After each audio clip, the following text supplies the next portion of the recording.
레위기 13장과 14장은 나병에 관한 규례입니다. 나병은 현대 사회에서 한센병이라고 불립니다. 그런데 오늘 본문에서 언급되는 나병은 한센병에 국한되지 않습니다.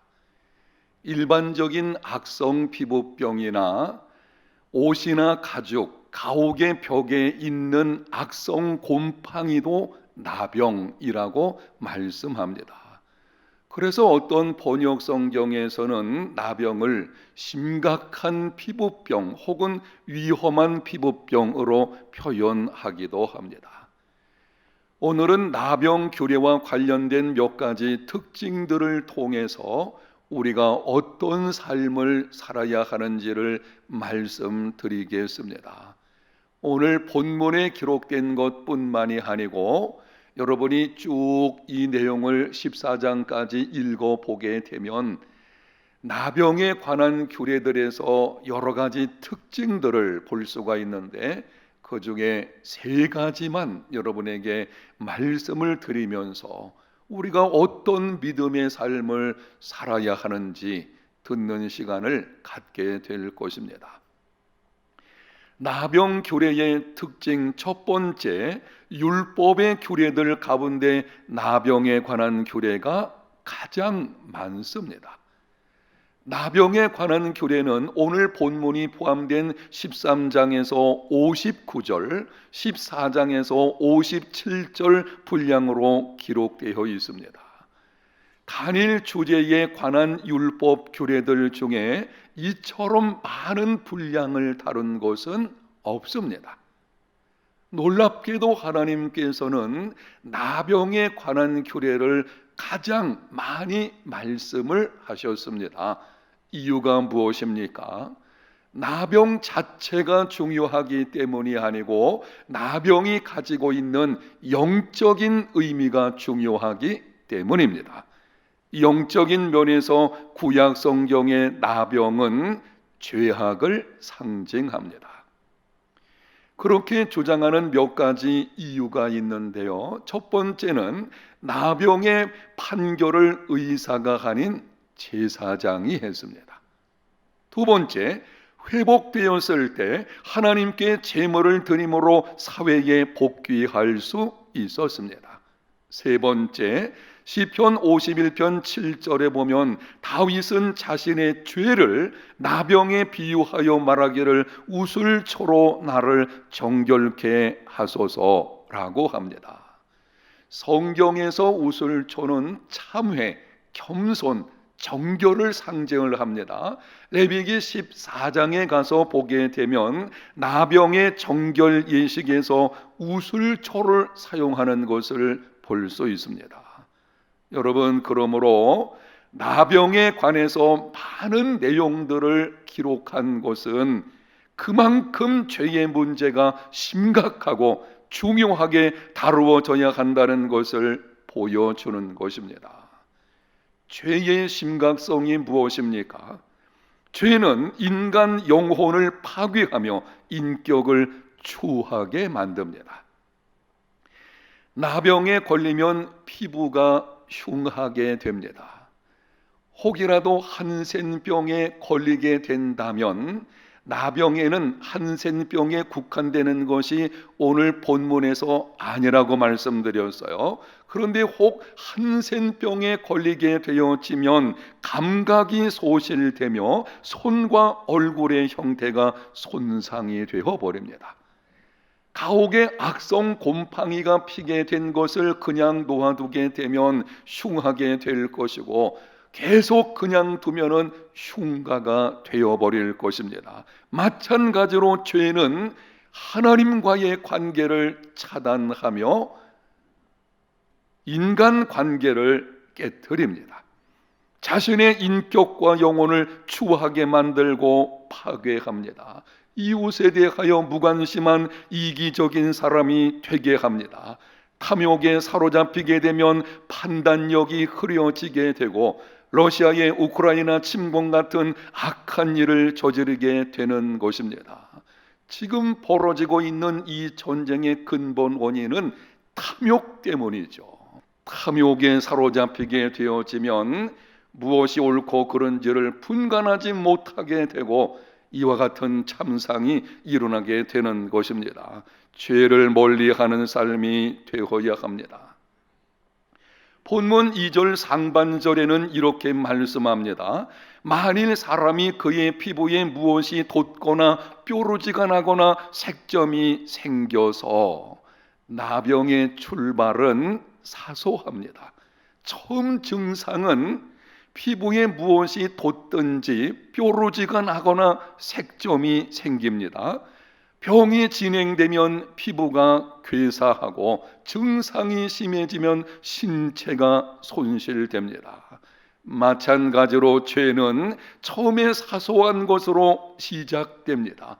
그런데 그것을 그냥 심상히 여겨서 놓아두게 되면 죄가 점점 자라게 되고, 죄가 자라면 영적인 감각이 소실되고 영혼과 인격이 추하게 됩니다.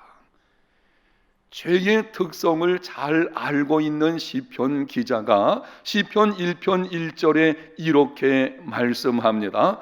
복이 있는 사람은 악인들의 꾀를 따르지 아니하며 죄인들의 길에 서지 아니하며 오만한 자들의 자리에 앉지 아니하고, 동사들을 주목하십시오. 따르지 아니하며 서지 아니하며 앉지 아니하고. 죄의 모양을 내서 따라하다 보게 되면은 죄인의 자리에 서게 되는 것이고, 그 자리에 계속 서 있게 되면 죄의 자리에 주저앉는 불행한 인생이 되어 버립니다. 명심하십시오. 우리의 삶에서 죄를 정복하지 못하면 그 죄가 우리를 정복하게 됩니다. 레위기는 거룩에 관한 말씀을 기록을 하고 있습니다. 택한 백성들이 하나님께로 나아가는 방법, 거룩한 삶에 관해서 언급을 하고 있는 것을 보게 되는데요, 이 거룩한 삶이 되려면 우리 삶에서 반드시 죄를 정복해야 합니다. 명심하십시오. 우리의 삶에서 죄를 정복하지 못하면 그 죄가 우리를 정복하게 됩니다.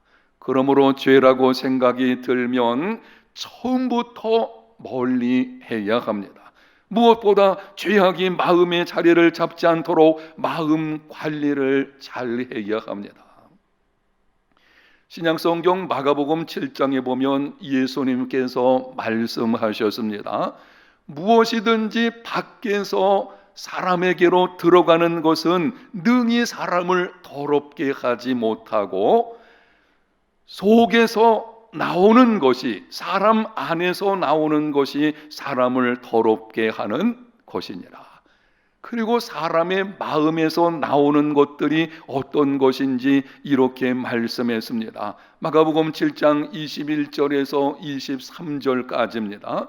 속에서, 곧 사람의 마음에서 나오는 것은 악한 생각, 곧 음란과 도둑질과 살인과 간음과 탐욕과 악독과 속임과 음탕과 질투와 비방과 교만과 우매함이니 이 모든 악한 것들이 다 속에서 나와서 사람을 더럽게 하느니라.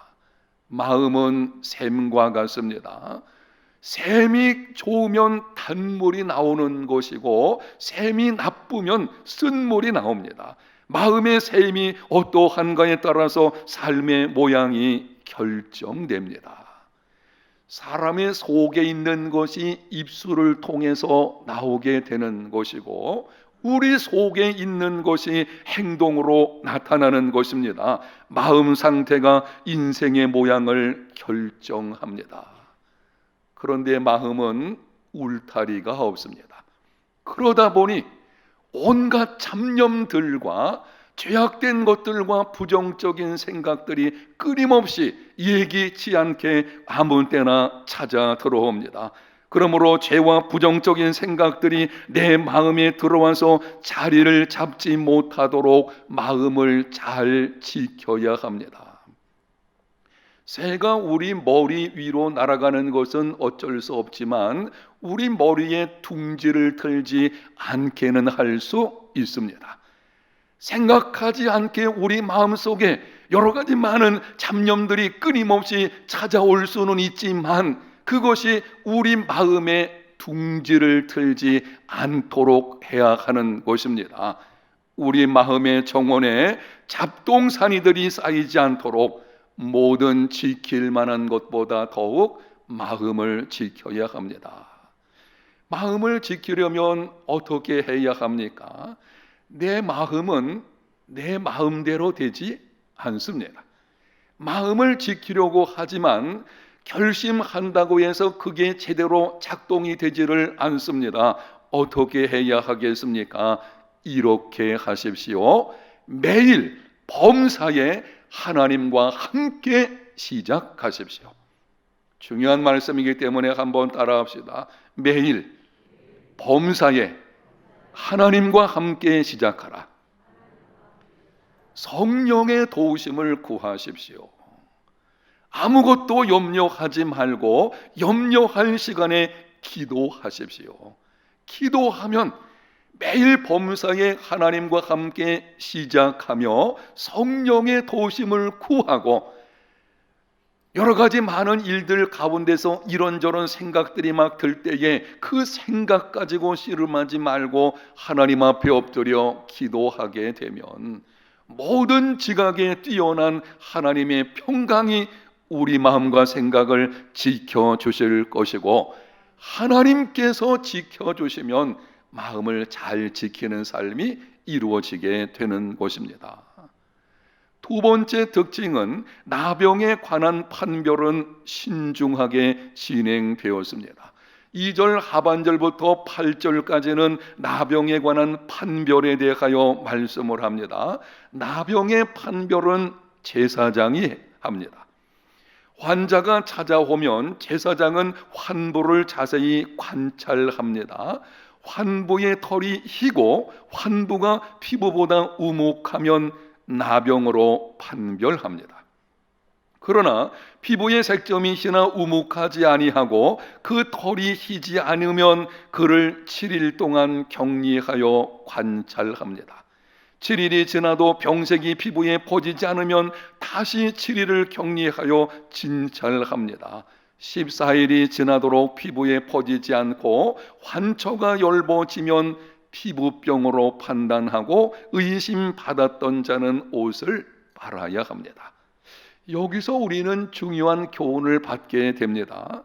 제사장이 나병을 판별할 때 의심이 드는 경우에는 충분한 시간을 가지고 7일 동안 관찰하고 그리고 또 7일을 관찰해서 14일간이라는 충분한 시간 동안을 신중하게 관찰한 후에 판별했습니다.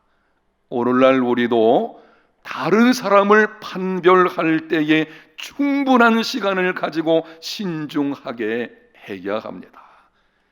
다른 사람에게 문제가 있는 것처럼 보인다고 해서 성급하게 판단하게 되면 죄인이 아닌 경우에도 죄인을 만드는 일이 있게 되는 것입니다. 상처를 받게 되죠. 사실이 아니면 말하지 말고 사실이어도 어찌된 연유인지를 신중하게 생각하고 판단해야 합니다. 특별히 하나님의 교회 공동체 안에서 우리가 생활할 때에는 다른 사람에게 어떤 문제가 보일 때에 실제로 그것이 죄의 문제와 관련된 것이라고 할지라도 너무 성급하게 판단하지 말고 신중하게 해야 합니다. 갈라디아서 6장 1절 형제들아 사람이 만일 무슨 범죄한 일이 드러나거든 신령한 너희는 온유한 심령으로 그러한 자를 바로잡고 너 자신을 살펴보아 너도 시험을 받을까 두려워하라. 온유한 심령으로 바로잡아야 합니다. 정죄하는 마음이 아니고 불쌍히 여기는 마음을 가지고 그 사람이 정말 잘못된 길에서 바른 길로 돌아오기를 간절히 원하는 마음으로 권면해야 합니다. 교회 생활을 하면서 여러분이 다른 사람에게 있는 문제를 바로 잡아주기를 원하신다면 먼저 두 가지를 점검을 하십시오. 하나는 내 속에 그 사람을 불쌍히 여기는 마음이 있는지를 확인하십시오. 그냥 눈에 거슬러서 아니면은 내가 의로운 것처럼 보이려는 자세로 그런 것 가는 것이 아니고 정말 그 사람이 불쌍히 보이는 그 불쌍히 여기는 마음이 있는지를 점검하십시오. 그리고 다른 한 가지는 그 사람을 바른 길로 돌아오게 하려는 간절한 소원이 내게 있는지를 확인해 보십시오. 이 두 가지가 있다면 다가가서 권면하십시오. 그러나 둘 중에 한 가지라도 없다면 말하지 마십시오.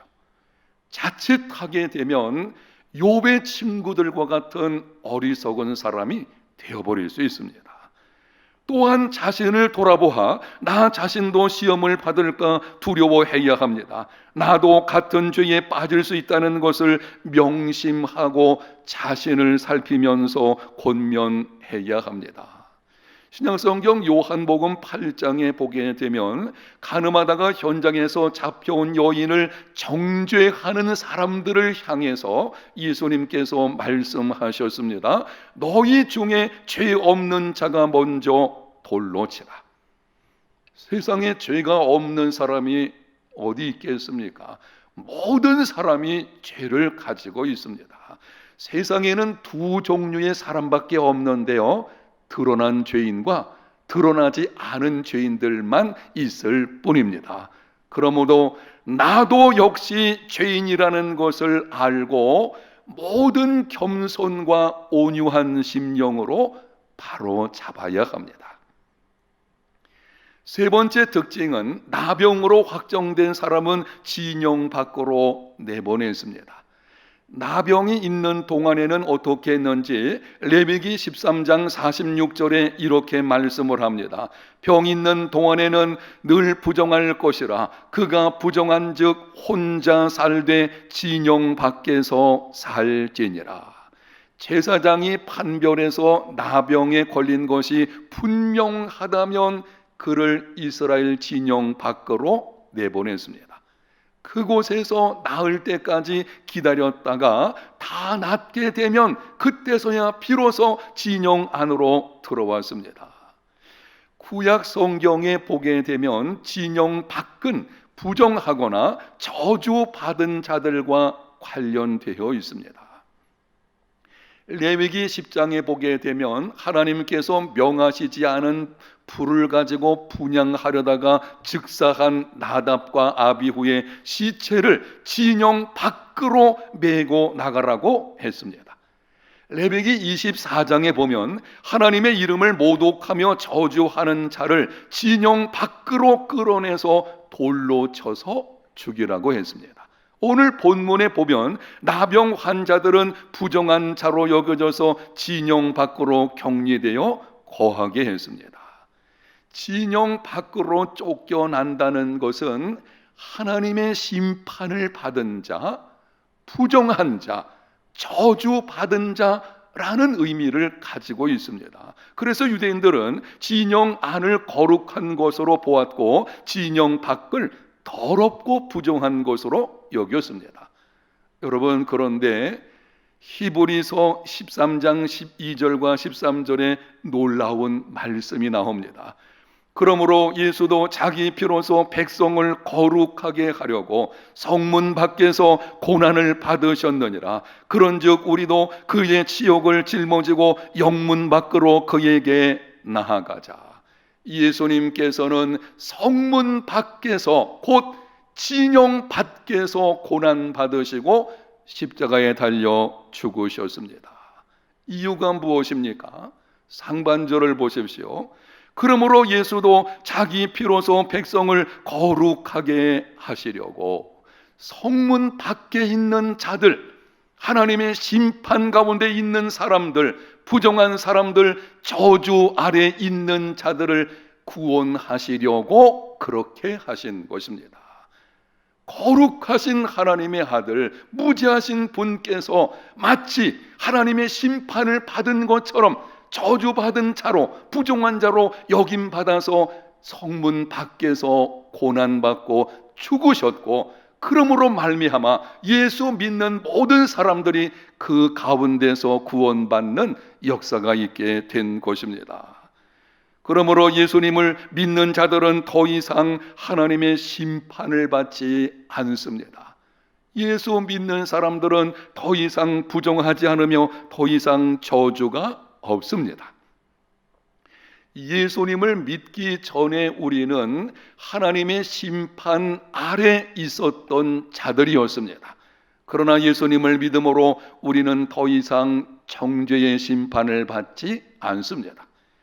예수님을 믿기 전에 우리는 부정한 자들이었습니다. 그러나 예수님을 믿음으로 우리는 더 이상 부정하지 않은, 하나님께서 보시기에 깨끗한 성도들이 되었습니다.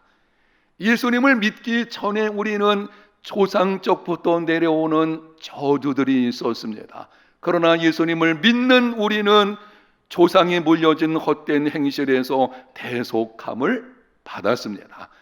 아멘. 이 놀라운 하나님의 은혜를 받은 우리는 어떻게 해야 하겠습니까? 천적인 하나님의 은혜입니다. 하나님께서 독생자를 우리에게 보내셔서 진영 밖에서 고난받고 죽으시게 하심으로 말미암아 진영 밖에 놓여있는 우리들, 저와 여러분들이 믿음으로 말미암아 구원받는 이 엄청난 은혜를 우리가 받았는데요, 이 은혜를 받은 사람은 어떻게 살아야 하겠습니까?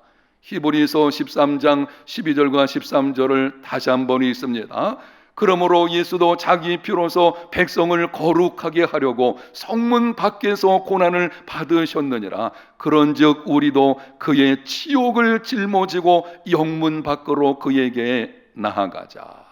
그런즉 우리도 예수 그리스도의 치욕을 짊어지고 영문 밖으로 나가야 합니다.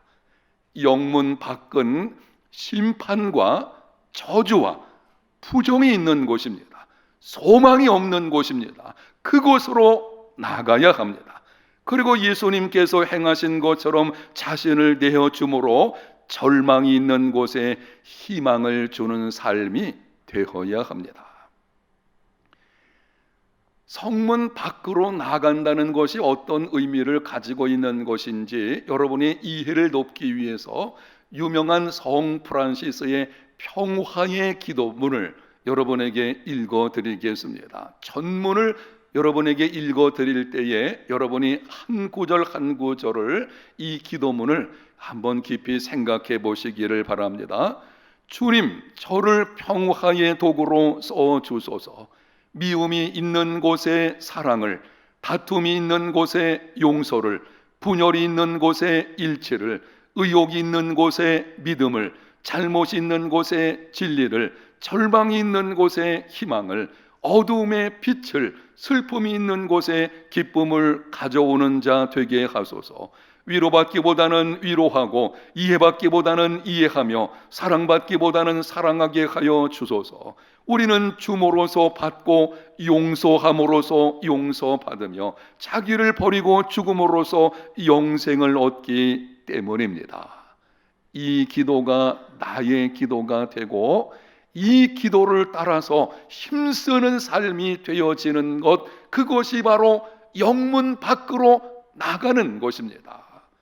주님께서 가신 그 길을 따라서 우리가 영문 밖으로 나가는 삶, 바로 프란시스의 기도 내용, 이런 모습으로 우리가 삶을 살아가는 것입니다.